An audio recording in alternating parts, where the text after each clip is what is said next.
we're going to look at a classic proportion problem, but we're going to solve it in a little different way. A 6-foot person standing near a tree casts a shadow 1.5 feet long. At the same time, the tree is casting a 15-foot shadow. Approximately how tall is the tree? So I've started here by putting a couple triangles into my picture, and one of these triangles is going to represent the person and their shadow, and the other one's going to be the tree and their shadow.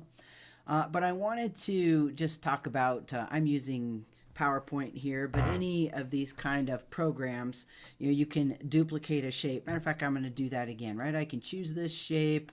I can copy and paste or duplicate it, and I get two congruent figures. Now, what we're really dealing with in this problem is similar figures. So to make similar figures, you have to hold down your shift button, and then when you pull this and make it larger, it keeps all the angles equal and the sides are proportional, and that's literally what similar figures are, right? If I grab one of these and don't hold down the shift button, it distorts the original triangle. They're not similar anymore. So you've probably done similar figures on your computer before, and just maybe didn't use that terminology.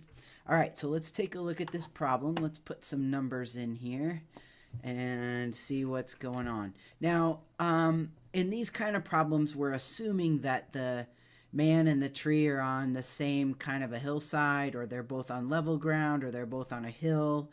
It doesn't really matter as long as they are close to each other. For this purpose of this problem, let's put them sort of both on level ground. So let's put our person, let's put our tree over here.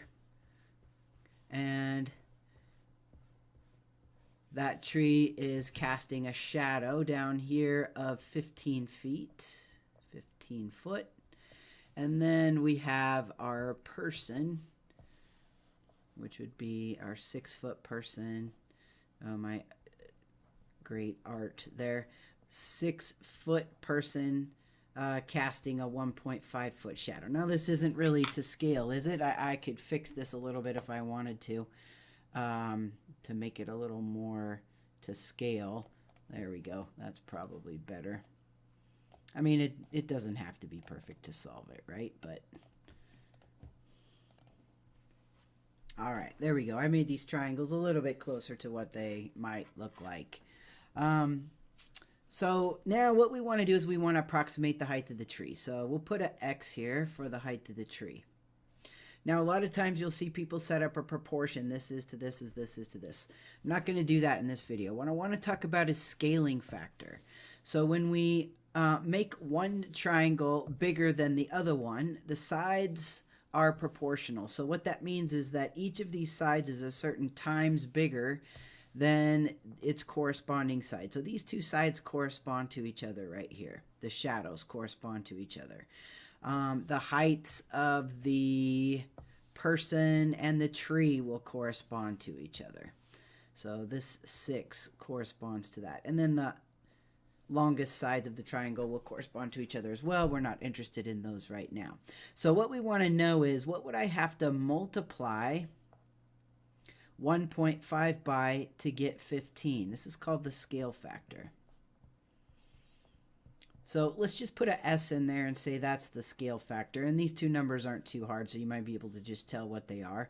So what we're really asking ourselves is 1.5 times what is 15? Well, we can just find that by dividing the larger side divided by the larger triangle side, shadow divided by the smaller one, and that gives us 10. So the scale factor is 10. So what that tells us is that every side in the big triangle is 10 times larger than the corresponding side in the small triangle.